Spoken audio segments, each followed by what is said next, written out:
الحمد لله نحمده ونستعينه ونستغفره ونؤمن به ونتوكل عليه ونعوذ بالله من شرور أنفسنا ومن سيئات أعمالنا من يهده الله فلا مضل له ومن يضلله فلا هادي له ونشهد أن لا إله إلا الله وحده لا شريك له ونشهد أن سيدنا ونبينا ومولانا محمدا عبده ورسوله أرسله تعالى بالحق بشيرا ونذيرا وداعيا إلى الله بإذنه وسراجا منيرا صلوات الله عليه وعلى آله وصحبه وسلم تسليما كثيرا كثيرا أما بعد فقد قال الله تبارك وتعالى في القرآن المجيد والفرقان الحميد أعوذ بالله السميع العليم من الشيطان الرجيم بسم الله الرحمن الرحيم ونزلنا من السماء ماء مباركا فأنبتنا به جنات وحب الحصيد والنخل باسقات لها طلع نضيد رزقا للعباد فأحيينا به بلدة ميتا كذلك الخروج. وقال تعالى أعوذ بالله السميع العليم من الشيطان الرجيم بسم الله الرحمن الرحيم يا أيها الذين آمنوا أطيعوا الله وأطيعوا الرسول وأولي الأمر منكم آمنت بالله صدق الله مولانا العظيم وصدق رسوله النبي الكريم. بزرگوں، تمام تعریفیں اللہ رب العزت کے لیے ہیں جو بڑا مہربان اور نہایت رحم والا ہے۔ لامحدود درود ہو میرے اور آپ کے آقا سیدنا احمد المجتبی محمد المصطفیٰ رسول اللہ صلی اللہ علیہ وسلم کی ذات بابرکات پر، جو شفیع المذنبین اور رحمت للعالمین بن کر آئے۔ اس مختصر سی حمد و صلات کے بعد اللہ تبارک و تعالیٰ کا پاک ارشاد، یا ایہا الذین آمنو، اے ایمان والو، اطیعوا اللہ، فرما برداری کرو اللہ کی، واطیعوا الرسول، اور رسول اللہ صلی اللہ علیہ وسلم کی فرمان برداری کرو، وَأُولِي الْأَمْرِ مِنْكُمْ، اور تمہارے اندر جو صاحب امر ہے اس کی بھی اطاعت کرو، اس کی فرما برداری کرو۔ معزز سامعین کرام، غالباً گزشتہ جمعہ ہم لوگوں نے اسی آیت کریمہ کو لے کر کے چند باتیں سنی تھی۔ انشاءاللہ آج بھی چند باتیں اسی آیت کے تعلق سے سننے کی کوشش کریں گے۔ اس سے پہلے کہ ہم اس آیت کریمہ کے عنوان کی طرف چلیں، آپ کو معلوم ہے کہ وہ مبارک مہینہ ہے جس میں ایک رات ہمارے آقا سیدنا محمد رسول اللہ صلی اللہ علیہ وسلم کو اللہ تعالیٰ نے اپنے پاس بلایا۔ اس مقدس رات کا تذکرہ نہ چھوٹ جائے، اس وجہ سے چند باتیں پہلے اس کی سن لیتے ہیں، پھر ہم اس آیت کریمہ کی طرف چلیں۔ تو اللہ تعالیٰ نے قرآن مجید میں تذکرہ فرمایا، سبحان الذی اسری بعبدہ، پاک ہے وہ ذات جس نے سیر کرائی اپنے بندے کو، لیلا من المسجد الحرام الی المسجد الاقصی، رات میں مسجد حرام سے مسجد اقصی تک، الذی بارکنا حولہ، اس کے اطراف و اکناف میں ہم نے برکتوں کا ماحول بنا دیا. لِنُرِيَهُ مِنْ آیاتنا، تاکہ ہم اس کو دکھائیں اپنی نشانیاں.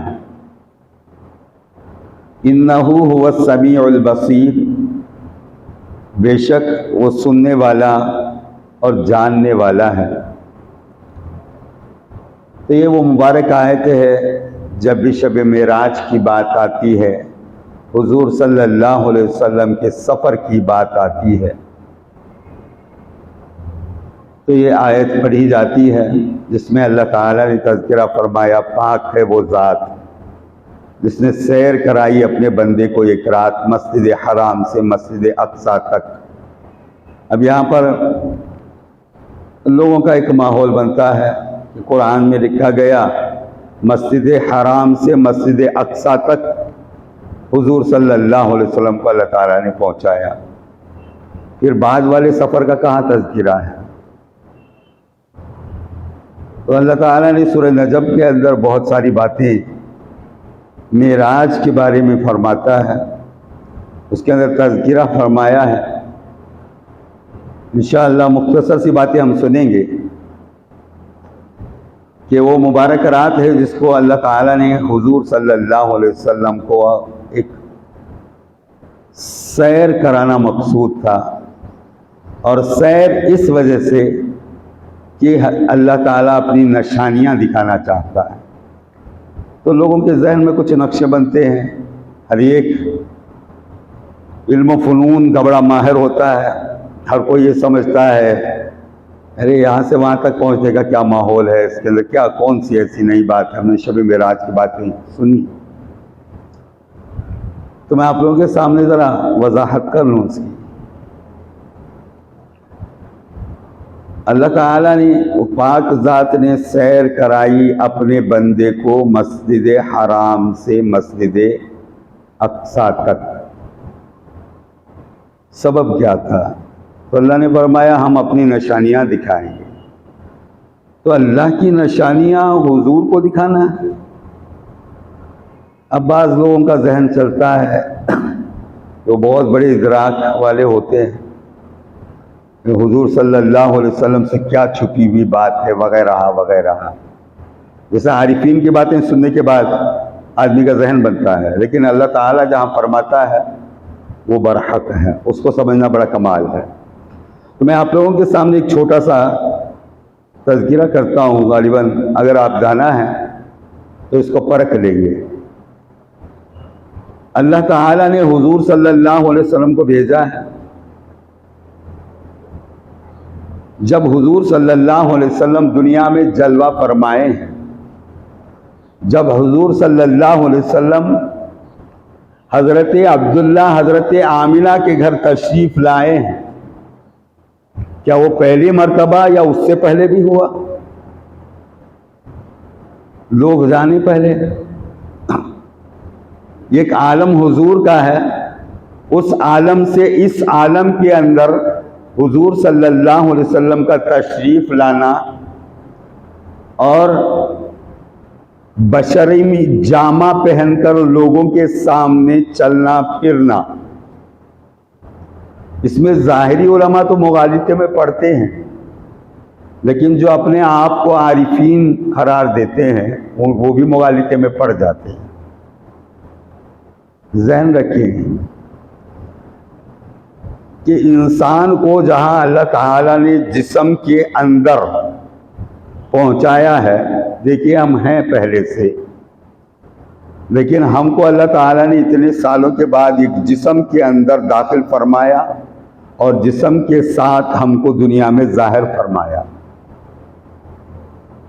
تو یہی بات ہمارے آقا سیدنا محمد رسول اللہ صلی اللہ علیہ وسلم کی بھی ہے کہ اللہ تعالیٰ نے حضرت عبداللہ حضرت آمنہ کے گھر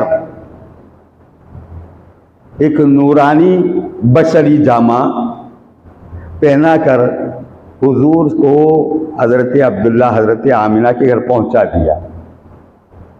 انشاءاللہ جہاں وہ باتیں آتی ہیں تو ہم نے اس کو بہت سارا سنا ہے کہ حضور صلی اللہ علیہ وسلم کی میلاد کیسی ہوئی، کیا ہوئی. کب ہوئی؟ تو یہ سب باتوں کو تو ہم میلاد کے اس مقدس مہینے میں سن لیتے ہیں، ربیع الاول میں سنتے ہیں۔ بہار کا موسم ہے، اس بہار کے موسم میں بہار کی باتیں سنتے ہیں، لیکن کوئی مغالطے میں نہ پڑ جائے کہ اللہ تعالیٰ نشانیاں کیا دکھائے گا۔ تو معلوم کرو کہ اللہ تعالیٰ نے انسان کو ایک فطرت بنا لیا، انسان کے اندر ایک فطرت رکھی ہے۔ یہ جسم جو ہے خاکی، مٹی کا پتلا جو بنا ہوا، یہ جو جسم ہمارا ہے، اس کے اندر حضرت انسان مقید ہے، قید میں رہتا ہے حضرت انسان اس جسم کے اندر۔ جب اس جسم سے اس کو رہائی مل جائے، اس جسم سے جب وہ باہر نکل جائے تو جسم جسم ہے، اور جسم میں رہنے والا حضرت انسان باہر نکل جاتا ہے۔ بات سمجھ میں آئی؟ تو اس دنیا میں آنے کے بعد، اس خاکی جامے کے اندر قید ہو جانے کے بعد، میں تو حضور صلی اللہ علیہ وسلم کی بات نہیں کر سکتا، ہمارا یہ حال ہے کہ ہم کو پچھلی باتیں کچھ بھی یاد نہیں۔ جیسے اللہ تعالیٰ نے قرآن مجید میں تذکرہ فرمایا کہ ہم نے تمام روحوں کو اکٹھا کیا اور روحوں سے ہم نے سوال کیا، الست بربکم، کیا میں تمہارا پروردگار نہیں ہوں؟ قالوا بلا، روحوں نے کہا بے شک تو ہمارا پروردگار ہے۔ تو اب ہماری بھی روحیں ہیں، ہماری روحوں نے اللہ سے یہ کہا تھا کہ بے شک تو ہمارا پروردگار ہے۔ اللہ نے ہمارے سامنے آ کر ہم سے سوال کیا تھا، اس کی ربوبیت کو ہم نے وہیں پر قبول کر لیا۔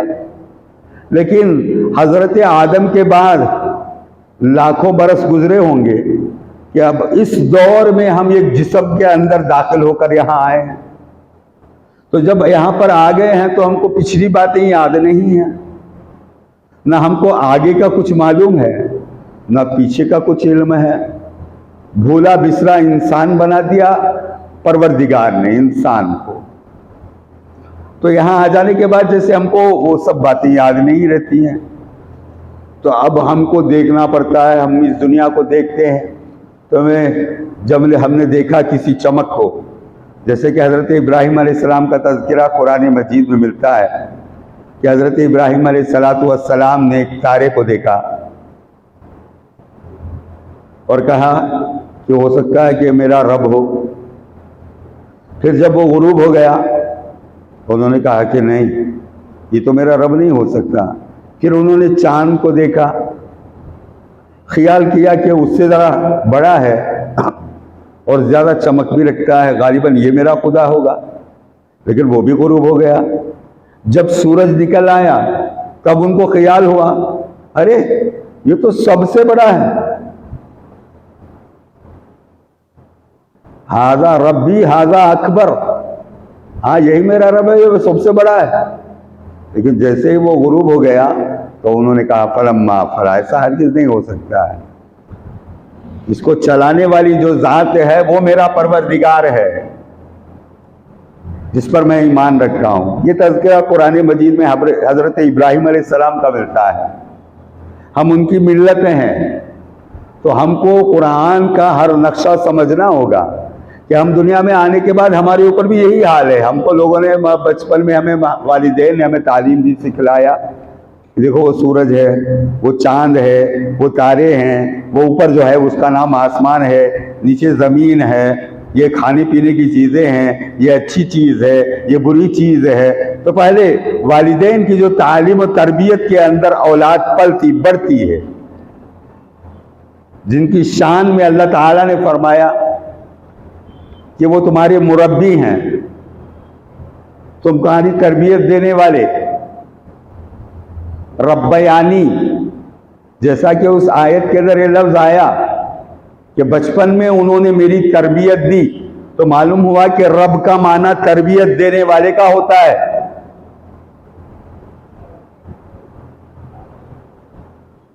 تو قرآن مجید کے اندر جہاں تذکرہ اللہ تعالیٰ فرماتا ہے کہ تربیت آپ نے پائی تو پھر آپ کو معلوم ہوا کہ سورج کیا ہے، چاند کیا ہے، تارے کیا ہے، دن کیسا ہے، رات کیسی ہے، یہ سب یہاں آ کر کے آپ یہاں کا ماحول پرکھتے ہیں۔ لیکن اس سے پہلے کا جو تذکرہ اللہ تعالیٰ نے فرمایا کہ عالم ارواح میں ہم نے تم کو رکھا تھا، تو ہم کو کیا معلوم ہے کہ ہم عالم ارواح میں کہاں کھڑے تھے، کہاں پڑے تھے، کون ہمارے بازو تھا، کون ہمارے آگے تھا، کون ہمارے پیچھے تھا، کیا نہ تھا۔ اب ہم کو علم کہاں ہے اس بات کا؟ تو معلوم کریں کہ یہ جو عالم چل رہا ہے، اللہ تعالیٰ نے اس مقید بدن کے اندر جب انسان کو داخل فرما دیا ہے تو اس کے بعد اسے ایسا حال ہو جاتا ہے کہ اسے کچھ یاد ہوتا ہے اور کچھ یاد دلانا پڑتا ہے۔ تو ہمارے آقا سیدنا محمد رسول اللہ صلی اللہ علیہ وسلم کی بابت اللہ تعالیٰ نے فرمایا دیا کہ ہم نے اپنے محبوب کو اپنے پاس بلایا اپنی نشانیاں دکھلانے کے لیے۔ تو اب یہ تذکرہ اور بھی آسانی کے ساتھ میں آپ کے سامنے رکھ دوں۔ حضور صلی اللہ علیہ وسلم جب دنیا میں تشریف لائے تو آپ ظاہر لوگوں کے سامنے آئے، اس سے پہلے تو باطن ہی میں تھے، جہاں بھی تھے باطن تھے، لیکن ظاہر کب؟ جب حضرت عبداللہ حضرت آمینہ کے گھر میں جلوہ فرمایا تب آپ ظاہر ہوئے۔ بات سمجھ میں آ رہی ہے؟ تو ظاہر میں آ جانے کے بعد باطن کے جلوے کچھ اور ہوتے ہیں، ظاہر میں کچھ اور جلوے دکھانے ہیں۔ تو اب علماء کو میری بات سے ایک بڑی پتے کی بات مل جائے گی، وہ کہیں گے دیکھو حضور کو بھی اللہ تعالیٰ نے اپنی نشانیاں بتانے کے لیے بلایا ہے، تو حضور بھی انسان ہی ہیں، حضور بھی ہم جیسے ہی ہیں، حضور بھی بشری جامہ پہن کے آئے ہیں۔ کتنی پتے کی بات مل رہی ہوگی ان لوگوں کو، لیکن آپ ایسا عقیدہ مت رکھیں، میں اس کے سامنے کچھ اور باتیں آپ لوگوں کے سامنے رکھنے کی کوشش کروں تاکہ آپ مغالطے میں نہ پڑیں۔ ہاں عالم مغالطے میں پڑتا ہے تو اس کا علم وہیں تک کا ہے، کیونکہ وہ صرف ظاہر کو دیکھتا ہے، باطن سے غافل ہے۔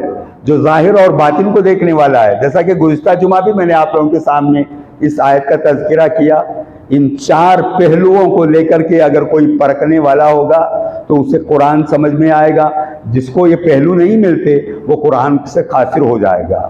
اللہ توفیق دے۔ تو میں اس آیت کو پھر آج پڑھوں۔ اللہ تعالیٰ نے فرمایا هو الاول والآخر والظاہر والباطن وهو بكل شيء علیم۔ وہی اول ہے، وہی آخر ہے، وہی ظاہر ہے، وہی باطن ہے، اور وہ ہر چیز کا علم رکھنے والا ہے۔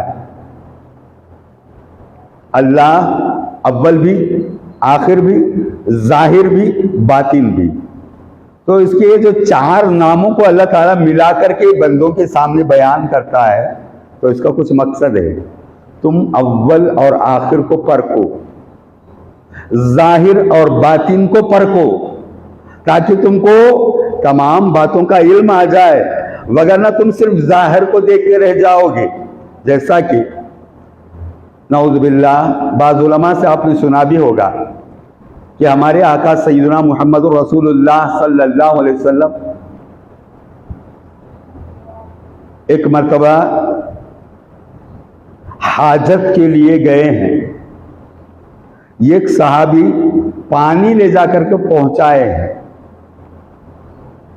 پھر حضور صلی اللہ علیہ وسلم فراغت کے بعد، حاجت کے بعد جب باہر تشریف لائے تو آپ نے سوال کیا، ارے تم میں کون تھا جو مجھے پانی لا کر کے پہنچا رہا تھا؟ تو اب یہ حدیث بھی آ گئی، عالموں کو بڑے پتے کی بات مل گئی، کیا کہ جو پانی لا کر کے دیتا حضور اس کو نہیں دیکھتے۔ اب بولیے، اب وہ عالم لگتا ہے لوگوں کو، میں تو حضور کی بات کہاں کروں، حضور کے غلام کی بات میں نے گزشتہ جمعہ آپ لوگوں کے سامنے رکھی۔ حضور صلی اللہ علیہ وسلم کے غلاموں میں جہاں پہلے نام پڑھے، کون غلام؟ تو سب سے پہلے سیدنا ابو بکر صدیق رضی اللہ تعالیٰ نے اپنا ہاتھ اٹھائیں گے اور کہیں گے کہ میں غلام ہوں حضور کا. پھر اس کے بعد حضرت عمر فاروق ہاتھ اٹھائیں گے. بات سمجھ میں آ رہی ہے؟ اگر حضور کی غلامی ملنا نصیب ہے تو معلوم کریں کہ امیر المؤمنین حضرت عمر فاروق رضی اللہ تعالیٰ عنہ جمعہ کے دن منبر پر کھڑے ہیں، خطبہ دے رہے ہیں. وہاں سے 200 یا 300 میل دور کے فاصلے پر جنگ چل رہی ہے جس کے کمانڈر حضرت ساریہ ہیں. یہاں پر کھڑے ہو کر کے عمر رضی اللہ تعالیٰ عنہ حضرت ساریہ کو دیکھ رہے ہیں. ارے اللہ کی بندے، اس حدیث کو پڑھا نہیں کہ حضرت عمر فاروق رضی اللہ تعالیٰ عنہ کی وہ شان ہے کہ وہ یہاں مسجد نبوی میں کھڑے ہو کر، منبر پر کھڑے ہو کر 300 میل کی دوری پر جو جنگ چل رہی ہے اس میں حضرت ساریہ پریشان ہیں کہ کفار نے ہم کو گھیر لیا ہے. ان کے پاس میں ایک پہاڑی ہے. اب وہ سوچ رہے ہیں کہ پہاڑی کے اوپر دوڑ جاؤں یا سامنے دوڑ کر کے ان کا مقابلہ کروں. ان کو سمجھ میں بات نہیں آ رہی حضرت ساریہ کی، وہ پریشان ہیں. اور یہاں سے مشاہدہ کرنے والے کون؟ حضرت عمر فاروق رضی اللہ تعالیٰ عنہ مسجد میں سے دیکھ رہے ہیں، 300 میل کی دوری پر دیکھ رہے ہیں. وہ کس حال میں پریشان ہیں وہ بھی دیکھ رہے ہیں. اور جمعہ میں کھڑے ہو کر کے آپ آواز دے رہے ہیں، یا ساریۃ الجبل، یا ساریۃ الجبل، یا ساریۃ الجبل. اے ساریہ پہاڑ پہ چڑھ جا، اے ساریہ پہاڑ پہ جا. یہ حضرت عمر فاروق رضی اللہ تعالیٰ عنہ بتا رہے ہیں اور حضرت ساریہ رضی اللہ تعالیٰ عنہ کے کان تک بات پہنچی. وہ پہاڑی کے اوپر چڑھے اور وہاں سے جب کفار کے اوپر، کیونکہ پہاڑ کے اوپر سے یعنی اوپر سے جہاں وار کیا جاتا ہے تو اس میں فورس زیادہ ہوتا ہے، دباؤ، تو وہ دباؤ زیادہ پڑتا ہے. اس وجہ سے پہاڑی پر چڑھے اور کفار سے انہوں نے ڈٹ کر مقابلہ کیا اور جیت حاصل کی. جیت کر کے جب وہ واپس آئے، آ کر کے حضرت عمر فاروق رضی اللہ تعالیٰ عنہ سے ملاقات کی. اس سے پہلے جو اس دور کے صحابہ وغیرہ بیٹھے تھے حضرت عمر فاروق رضی اللہ تعالیٰ عنہ کے دور کے، انہوں نے سوال کیا آپ جمعہ کے بیان میں وہ ساریہ الجبل، ساریۃ الجبل آپ نے کیوں پڑھا، آپ نے کیوں کہا؟ تو حضرت عمر فاروق رضی اللہ تعالیٰ نے فرمایا کہ وہ ساریہ پریشان تھا، اس وجہ سے میں نے یہاں سے آواز دی اس کو کہ ساریہ پہاڑ کے اوپر چڑھ. صحابہ سن کر خاموش ہو گئے. پھر حضرت ساریہ جب جنگ سے واپس آئے، پھر صحابہ سے ملاقات ہوئی تو حضرت ساریہ نے حضرت عمر فاروق رضی اللہ تعالیٰ عنہ سے کہا، اے امیر المؤمنین، جب میں وہاں جنگ میں پریشان تھا میں اللہ سے گڑ گڑا رہا تھا کہ پروردگار میری مدد کر. اگر امیر المؤمنین عمر فاروق ہوتے تو میں ان سے پوچھتا کہ کیا کروں. جیسا میں پریشان تھا تو میرے کانوں میں آواز آ رہی تھی، وہ آواز آپ کی تھی. حضور صلی اللہ علیہ وسلم کے بارے میں ایک عالم بیٹھ کر کے کہہ رہا ہے کہ کون پانی لا کر دیا یہ حضور کو معلوم نہیں. اور حضرت عمر فاروق رضی اللہ تعالیٰ عنہ مسجد میں سے حضرت ساریہ کو سمجھا دے. عالم جب بیان کا وقت آتا ہے تو اللہ تعالیٰ غالباً اس کی ذہن سے پردوں کو ہٹا دیتا ہے یا پردہ ڈال دیتا ہے اس کے ذہن پر کہ تو ایک پہلو میں پڑا رہے. تو وہ حضور کی شان کو کم کرنا چاہتا ہے، نعوذ باللہ.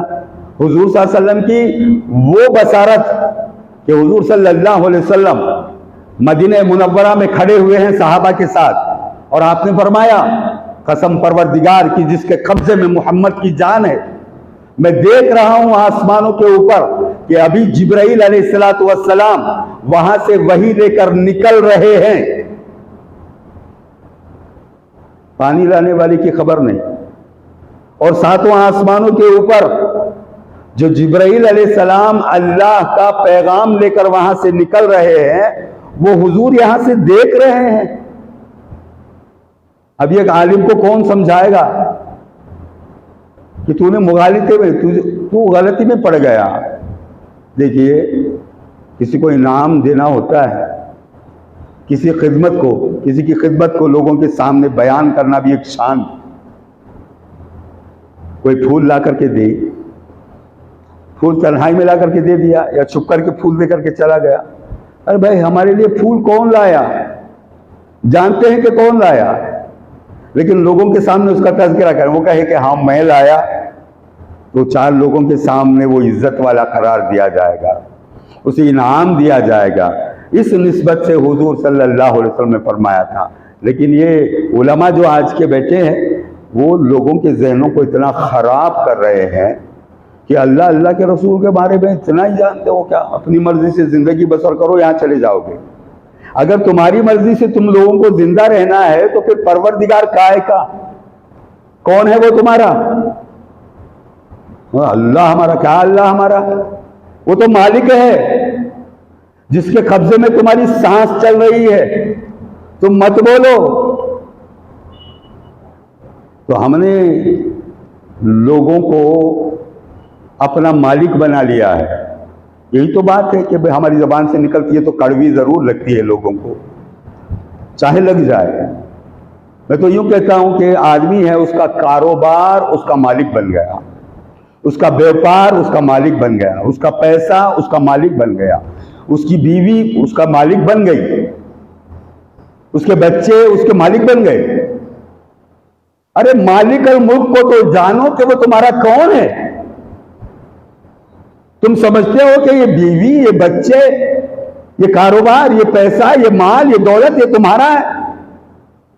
ارے اللہ کے بندے تم خود تمہارے نہیں ہو، تم کسی کی ملکیت ہو. وہ اپنی مرضی سے تم کو زندگی دے رکھا ہے.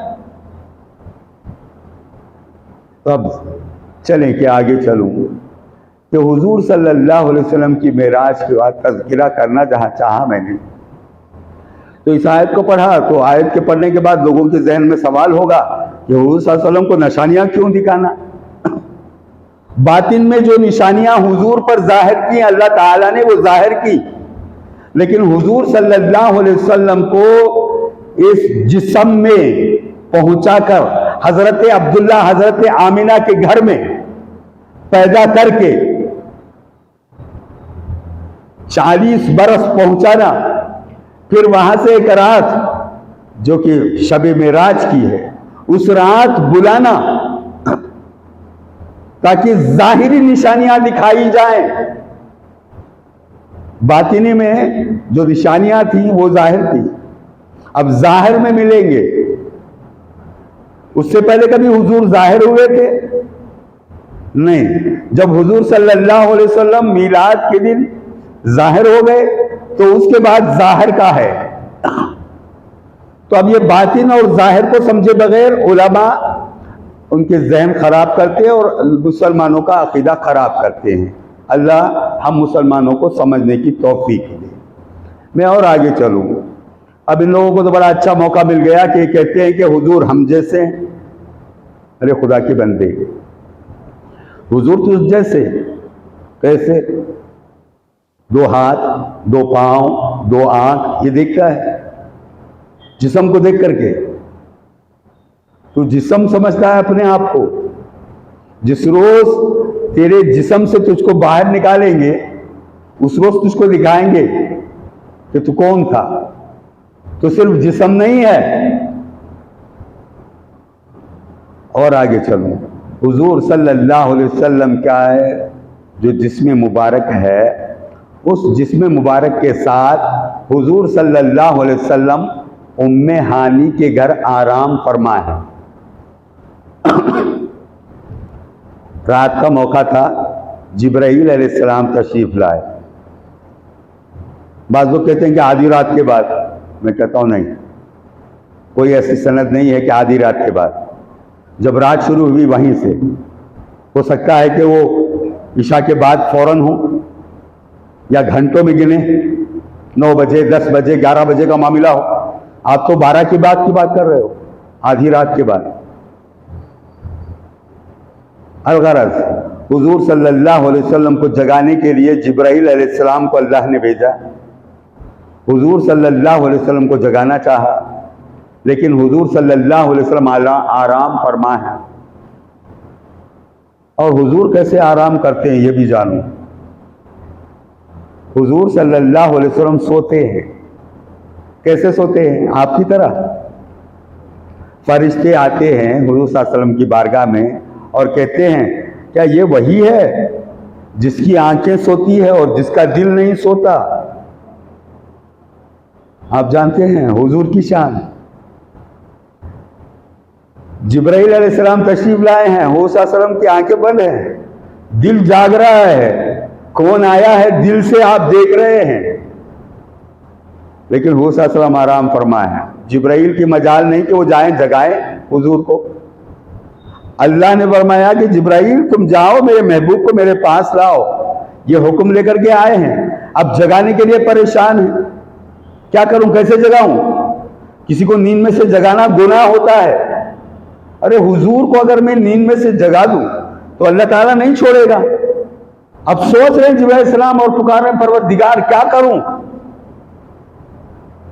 جبرائیل علیہ السلام کو اللہ نے آواز دی، اے جبرائیل کیا دیکھ رہے ہو؟ جاؤ آگے بڑھو اور میرے محبوب کے قدموں کو بوسہ دو۔ جبرائیل علیہ السلام بڑھے اور حضور صلی اللہ علیہ وسلم کے قدم مبارک کو انہوں نے چوم لیا۔ جیسے ہی حضور کے قدموں کو انہوں نے چوما تو حضور کے جسم میں ایک ٹھنڈک محسوس ہوئی اور حضور صلی اللہ علیہ وسلم نے آنکھیں کھولی اور پوچھا کون؟ بولے جبرائیل ہوں سرکار۔ کیا ہے؟ کیوں آئے ہو؟ کہا کہ اللہ تعالیٰ آپ کو یاد کر رہا ہے۔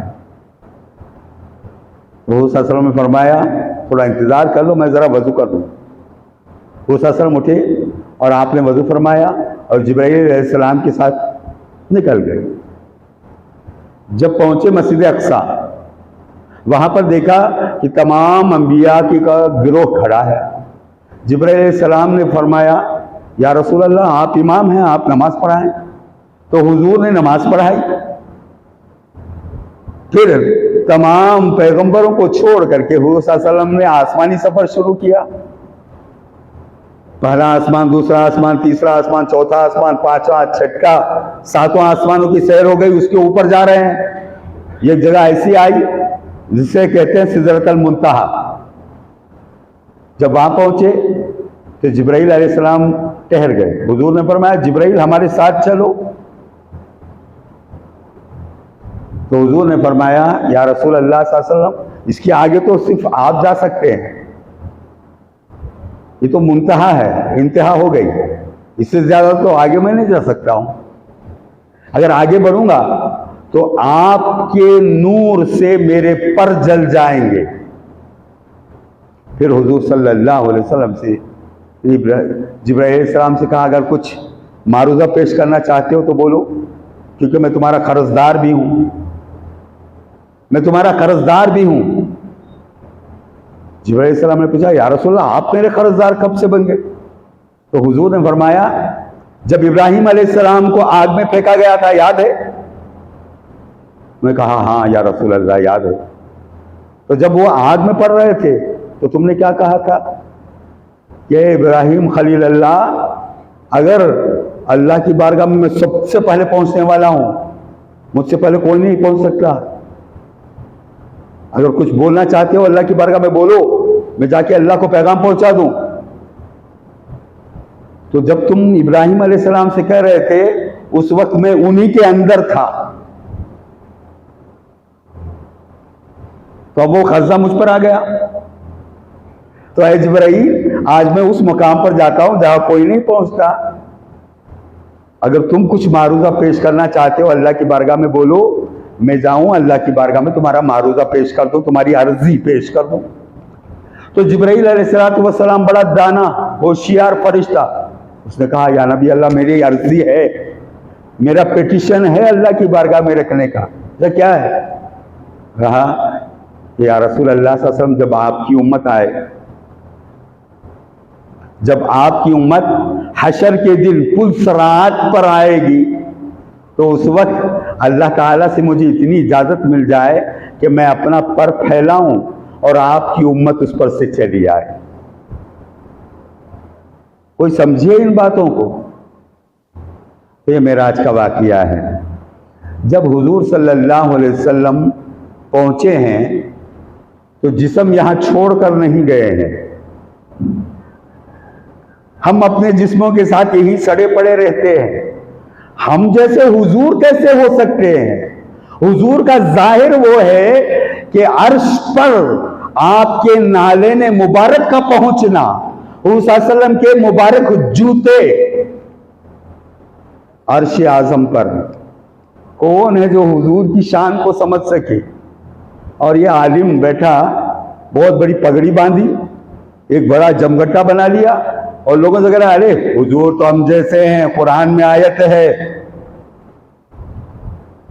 قُلْ إِنَّمَا أَنَا بَشَرٌ مِثْلُكُمْ، اے محبوب صلی اللہ علیہ وسلم کہہ دیجئے کہ میں بھی تمہاری طرح بشر ہی تو ہوں۔ اللہ نے کہا تو پھر لوگوں کی بات کیوں لینا بھائی؟ تو اللہ نے کیا کہا؟ اللہ نے کہا بشرٌ مثلکم، مثال کی طور پر تمہاری طرح انسان ہی تو دکھتا ہوں نا۔ مثال، اب کسی کی مثال دی جائے تو کیا وہ کنفرم ہے؟ اب کسی سے پوچھا جائے دودھ کیسا ہے تو آدمی پانی گرا کر کے دکھائے گا ایسا، تو مثال دی اس نے، تو کیا دودھ پانی ہے؟ پانی ہی دودھ ہے۔ تو یہ کیسے لوگ ہیں کہ اتنی پرکھ بھی ان کے اندر ابھی نہیں آئی، نہ انہوں نے اول جانا، نہ انہوں نے آخر جانا، نہ انہوں نے ظاہر کو دیکھا، نہ اپنے باطن کو دیکھا، تو پھر غلطی کے اندر مبتلا ہو گئے۔ اب علماء سب بیٹھ کر کے اپنی اپنی گروہ بندیاں بتا رہے ہیں، لیکن ایک حدیث مزید اور پڑھ لوں تاکہ آپ لوگوں کو یہ نقشہ جو میں نے کھینچا ہے یہ اچھی طرح سے اتر جائے۔ حضور صلی اللہ علیہ وسلم نے فرمایا انا محمد، میں محمد ہوں صلی اللہ علیہ وسلم، وانا احمد، میں احمد ہوں، وانا ماحی یمحو اللہ بہ الکفر، اور میرا نام ماحی ہے، اس نام کی برکت سے اللہ تعالی کفر کو مٹاتا ہے۔ وَأَنَا حَاشِرُ الَّذِي يُحْشِرُ النَّاسُ عَلَىٰ قَدَمِي، اور میں وہ حاشر ہوں کہ ہر ایک انسان کا حشر میرے قدم میں ہونے والا ہے۔ وَأَنَا عَاقِبٌ لَا نَبِيَّ مِن بَعْدِي، میں وہ عاقب ہوں کہ میرے بعد کوئی پیغمبری کا دعویٰ نہیں کر سکتا، میں آخری پیغمبر ہوں۔ یہ حدیث مناقب والی حدیث میں جوڑ دی گئی، تو مناقب کو ان لوگوں نے کم سمجھ لیا، کسی کی تعریف ہے تو وہ تعریف کو ان لوگوں نے کم سمجھ لیا۔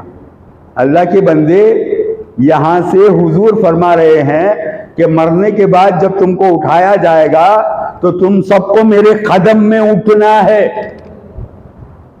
حضور صلی اللہ علیہ وسلم کے قدم میں تم اپنی جگہ پکڑ لو۔ اگر تم مغرور ہو تب بھی اس کے سوا کوئی چارہ نہیں ہے۔ ہر ایک انسان حضور صلی اللہ علیہ وسلم کے قدم مبارک کے پاس اس کا حشر ہوگا۔ وَأَنَا حَاشِرُ الَّذِي يُحْشِرُ النَّاسُ عَلَىٰ قَدَمِي، بخاری شریف کی پکی حدیث ہے۔ معزز سامعین کرام، اب چلیں کہ ان مغالطوں کو لے کر کے جہاں اول و آخر کو لوگ نہیں پرکھتے تو ان کو معراج کب سمجھ میں آئے گی۔ دیکھیے، معراج کا یہاں عنوان کھینچا جائے تو بڑی طوالت سے بڑھتا چلا جاتا ہے۔ اب حضور صلی اللہ علیہ وسلم کو معراج ہو گئی، حضور صلی اللہ علیہ وسلم واپس بھی تشریف لائے، آپ کا جسم جیسا ہے ویسا ہے، آپ نے جو وضو کیا اس کا پانی ابھی بہہ رہا ہے، گرم بستر کی گرمی ابھی باقی ہے، جہاں پر آپ آرام کر رہے تھے وہ گرمی بھی باقی ہے۔ اتنے میں آپ وہاں پر سفر کر لیا، مسجد اقصیٰ بھی گئے، ساتوں آسمانوں کے اوپر چلے گئے، یہاں سے وہاں پہنچ گئے، آپ نے جنتیوں کو بھی دیکھ لیا، دوزخیوں کو بھی دیکھ لیا، پیغمبروں سے ملاقات بھی ہو گئی، 50 وقت کی نماز اللہ تعالیٰ نے امت کو گفٹ کیا تھا، اس کو لے کر کے آئے تو موسیٰ علیہ السلام سے ملاقات ہوئی 5ویں آسمان پر. انہوں نے کہا یا رسول اللہ صلی اللہ علیہ وسلم آپ 50 وقت کی نمازیں لے کر آئے ہیں, میری امت پر بھی بہت ساری نمازیں, وہ اس کو اپنا نہیں سکے. دیکھیے آپ ایسا کریں کہ پھر اللہ کے پاس جائیں, ذرا کم کرا کے لائیں. تو حضور صلی اللہ علیہ وسلم اللہ کی بارگاہ میں پھر پہنچے تو حضور نے 5 وقت کی نماز کم کر دی. پھر آئے, کہا کہ 5 وقت کی نماز کم کر دی ہے, 50 سے 45 ہو گئے, 45. کہا کہ نہیں اور بھی کم کرا لو. پھر گئے, پھر آئے, کہا کہ اور 5 وقت کی کم کر دی. پھر گئے, پھر آئے, پھر کہا کہ اور 5 وقت کی کم کر دی. حضور صلی اللہ علیہ وسلم جا رہے ہیں, آ رہے ہیں, جا رہے ہیں, آ رہے ہیں, اتنا سب سفر کر کے واپس جب آئے ہیں, اب گھر کے اندر داخل ہوئے ہیں, بستر گرم کا گرم ہے, پانی بہ رہا ہے, وضو کا پانی ابھی بہ رہا ہے. کیا معاملہ, کیا ہوا تھا, کون گیا کون آیا, کیا نشانیاں تھی جو اللہ تعالیٰ نے بلا لیا اپنے محبوب کو دکھانے کے لیے. جب حضور صلی اللہ علیہ وسلم وہاں سے واپس آ گئے, پیارے صحابہ کے سامنے تذکرہ کیا کہ آج رات مجھے معراج ہوئی, اللہ نے اپنے پاس بلایا, میں ملاقات کر کے آیا. تو یہ بات سننا تھا کہ صحابہ نے آمنا صدقنا کہا, یہ کافر کو موقع مل گیا, وہ سن کر کے باہر گیا اور اس نے دیکھا کہ حضرت ابوبکر صدیق اس محفل میں نہیں ہے. حضرت ابوبکر صدیق کو معلوم نہیں ہے, جا کر ان سے پوچھ لیتے ہیں. سیدھے حضرت ابوبکر صدیق کے گھر گیا, دروازہ کھٹکھٹایا, حضرت ابوبکر صدیق باہر آئے. اس کے سامنے حضرت ابوبکر صدیق رضی اللہ تعالیٰ عنہ کے سامنے اس نے یہ واقعہ بیان کیا کہ ایک آدمی رات کو سوتے سوتے یہاں سے مسجد اقصیٰ تک چلے جائے, وہاں جا کے نماز پڑھے, پھر آسمانوں کی سفر کرے, پھر جنت بھی دیکھ لے, دوزخ بھی دیکھ لے, واپس بھی آ جائے اتنے وقت میں کہ وہ جو وضو کیا وہ پانی بہ رہا ہو اور اس کے بستر پر اس نے جو لیٹا تھا اس کی گرمی بھی باقی رہے. ایسے ہو سکتا ہے؟ حضرت ابوبکر صدیق نے فرمایا کہ کسی انسان سے تو ایسا نہیں ہو سکتا, کسی انسان سے تو ایسا نہیں ہو سکتا, لیکن ایسا کون کہہ رہا ہے؟ اس کافر کو بڑا موقع مل گیا. اس نے کہا وہ تمہارے صاحب ہے نا محمد صلی اللہ علیہ وسلم, وہ کہہ رہے ہیں کہ ان کے ساتھ ایسا ہوا. تو فوراً ابوبکر صدیق نے کہا کہ آمنا صدقنا یا رسول اللہ صلی اللہ علیہ وسلم, میں آپ پر ایمان لایا, میں نے آپ کی ہر بات کو قبول کیا ہے اللہ کے رسول صلی اللہ علیہ وسلم. تو کافر کی ناک کٹ گئی, وہ شرم سے دوڑ گیا. وہ سمجھتا تھا کہ ابوبکر صدیق نہیں مانتے, لیکن حضور کی بات آئے تو حضور سے جو بھی بات پہنچی ہے تو انہوں نے کہا کہ میرے آقا کی شان اس سے بھی زیادہ کی ہے.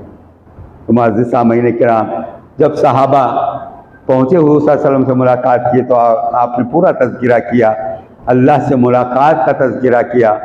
تو صحابہ نے عرض کیا یا رسول اللہ صلی اللہ علیہ وسلم, آپ کی شان ہے کہ آپ اللہ کو جا کر کے اللہ سے ملاقات کر کے واپس آئے ہیں, لیکن ہم سب گنہگار ہیں سرکار, ہم کہاں جائیں, ہم کہاں جائیں, ہم مرنے کے بعد جا کر کے اللہ کو دیکھیں گے, ہم بد نصیب لوگ ہیں.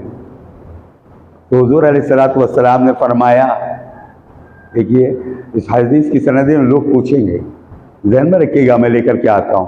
الصلاۃ معراج المؤمنین, نماز ایمان والوں کے لیے معراج ہے. تم جسم کے ساتھ جا کر کے, کوئی بھی ایمان والا بھی اپنے جسم کے ساتھ جا کر کے وہاں پر معراج نہیں کر سکتا. اسے روحانی معراج ہمارے آقا سیدنا محمد رسول اللہ صلی اللہ علیہ وسلم نے عطا کی, وہ نماز میں ہے. تو کیسے ہو سکتی ہے نماز میں معراج؟ تو حضور علیہ السلام کی اس معروف حدیث کو پرکھو جس میں جبرائیل علیہ السلام آئے, حضور صلی اللہ علیہ وسلم کے سامنے بیٹھ گئے, جیسے ایک استاد کے سامنے ایک شاگرد بیٹھتا ہے, 2 گھٹنوں سے اپنے دونوں گھٹنے جوڑ کر کے سامنے بیٹھ گئے, آمنے سامنے. اور حضور صلی اللہ علیہ وسلم سے انہوں نے سوال کیا اسلام کیا ہے؟ تو حضور نے فرمایا کلمہ کی گواہی دینا, نماز قائم کرنا, زکوٰۃ دینا, رمضان کے روزے رکھنا, حج کرنا, یہ اسلام ہے. انہوں نے کہا کہ صدقت, آپ نے سچ کہا. پھر انہوں نے سوال کیا ایمان کیا ہے؟ تو حضور نے ایمان بتایا کہ اللہ کو ماننا، اللہ کے پیغمبروں کو ماننا، اللہ کے فرشتوں کو ماننا، اللہ کی کتابوں کو ماننا، تقدیر میں جو اچھا برا ہوتا ہے وہ سب کچھ اللہ کی طرف سے ماننا، مرنے کے بعد اٹھائے جانے کو ماننا۔ تو انہوں نے کہا صدق کہا، آپ نے سچ کہا۔ پھر انہوں نے پوچھا مل احسان یا رسول اللہ صلی اللہ علیہ وسلم، احسان کیا ہے اللہ کے رسول؟ تو حضور صلی اللہ علیہ وسلم نے فرمایا کہ تم اللہ کی عبادت ایسی کرو کہ گویا تم اس کو دیکھ رہے ہو۔ تم اللہ کی عبادت ایسی کرو کہ گویا تم اس کو سامنے دیکھ رہے ہو۔ فَإِن لَّمْ تَكُن تَرَاهُ فَإِنَّهُ يَرَاكَ، اگر اس کو تم ظاہر سامنے نہیں بھی پاتے وہ تو تم کو دیکھتا ہی ہے۔ تو یہ حدیث سمجھنا بڑا کمال ہے۔ ہم نے عبادت کر لی، نماز پڑھی، ہم نے عبادت کر لی، خیال کیا، لیکن ہماری نماز کیسی رہی ہم نے خیال نہیں کیا۔ تو ان تعبد اللہ کانک تراہ والی نماز پڑھ کر دے کہ کوئی عالم، اس کو معلوم پڑے گا کہ نماز کیا ہے۔ یہ آنا ہاتھ اٹھانا پھٹافٹ کر کے جوں تو کر کے دوڑ جانا، اس کا نام نماز سمجھتے ہیں لوگ؟ اور اسلام جسے کہتے ہیں وہ روحانی غذا ہے میرے بھائی، ہماری جان کی غذا اسلام ہے۔ یہ دین جو ہے ہماری جان کو طاقت دینے والی غذا کا نام ہے۔ ہم نے اس کو پیٹ پیچھے ڈال لیا، ہم نے اپنے پیٹ کو اپنا معبود بنا لیا، ہم نے سمجھا کہ ہر حال میں ہمارا پیٹ گویا ہمارا خدا ہے۔ اللہ کی پناہ، اللہ حفاظت میں رکھے۔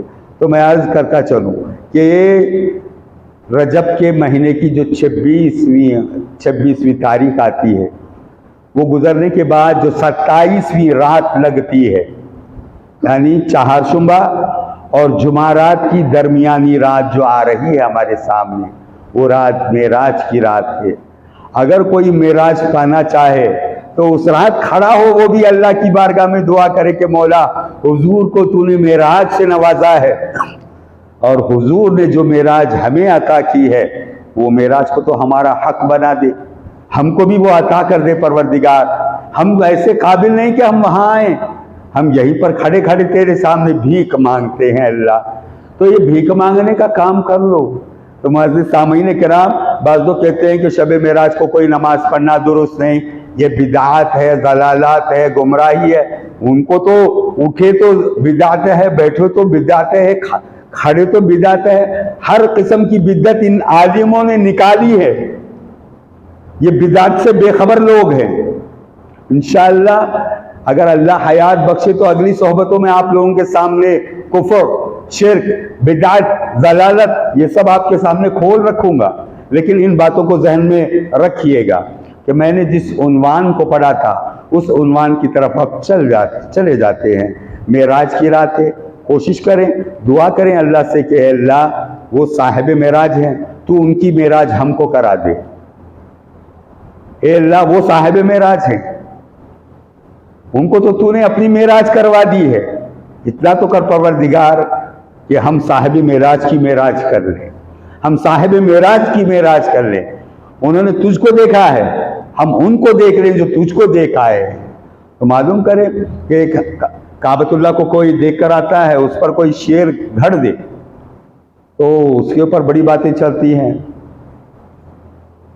جو کعبۃ اللہ کی زیارت کر کے آئے ہیں ان کی آنکھوں کے اوپر قربان جاؤں کوئی کہہ لے تو کہتے ہیں کہ ہاں کیسی بات اس نے کہہ دی ہے۔ جو اللہ سے ملاقات کر کے آئے اس پر اپنے آپ کو قربان نہیں کرے گا، صرف اللہ کے گھر تک محدود رہے گا، کیسا اللہ کا بندہ ہے۔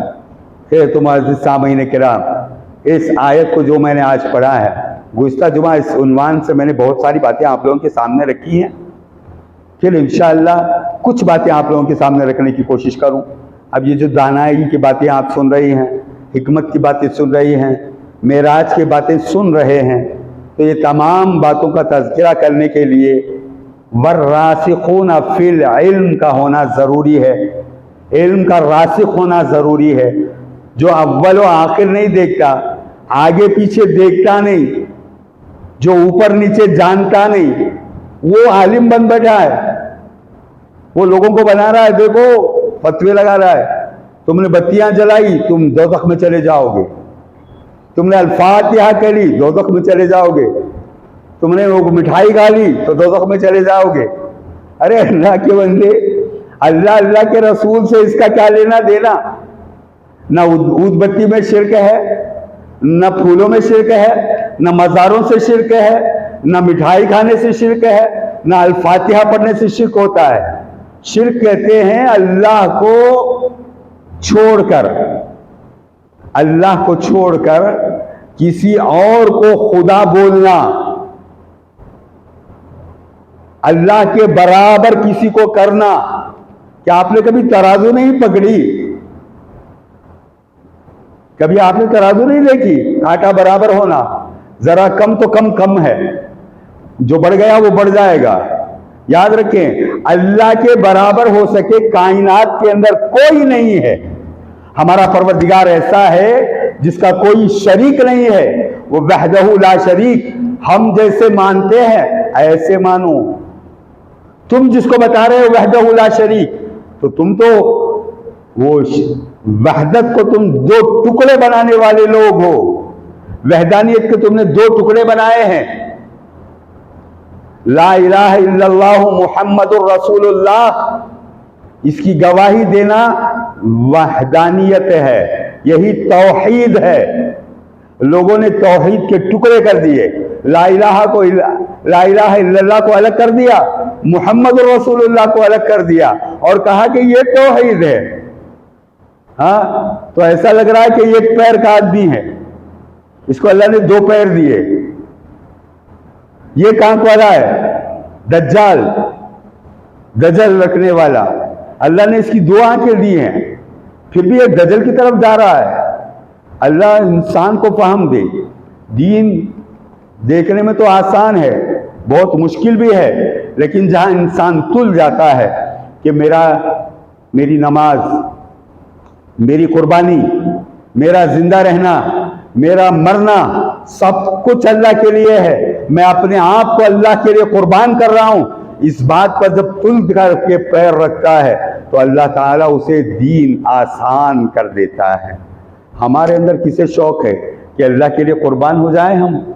ہم تو اپنے بیوی بچوں پر قربان ہوتے ہیں، اپنے مال پر قربان ہوتے ہیں، اپنے کاروبار پر قربان ہونے والے لوگ ہیں۔ اللہ کا بندہ ہم ہیں کیا؟ ہم کس کے بندے بنے؟ اللہ کا بندہ تو اللہ کا بندہ ہوتا ہے۔ ہم تو جھوٹ بول رہے ہیں کہ ہم اللہ کے بندے ہیں۔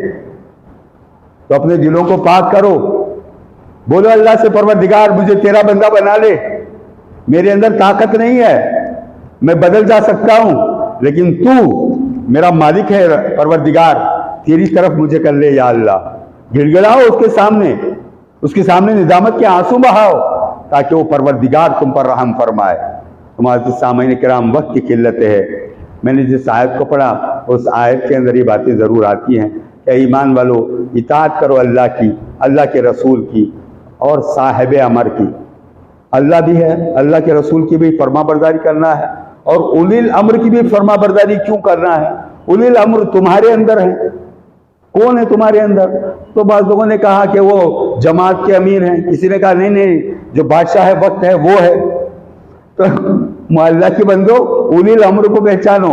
اولی الامر وہ ہے جو تم کو امر کی تعلیم دے سکے۔ وہ تو جس کے اندر امر سمجھ میں نہیں جس کو آتا، وہ اولی الامر کیسے بن سکتا ہے؟ وہ کیسے تعلیم دے سکتا ہے؟ جسے روح معلوم نہیں، وہ روحانی علم آپ کو کیا دے سکتا ہے؟ وقت کی قلت ہے، انشاءاللہ دعا کر لیتے ہیں کہ اللہ تعالی ہم تمام کو صحیح معنوں میں اس کے کلام کے سمجھنے کی توفیق نصیب فرمائے۔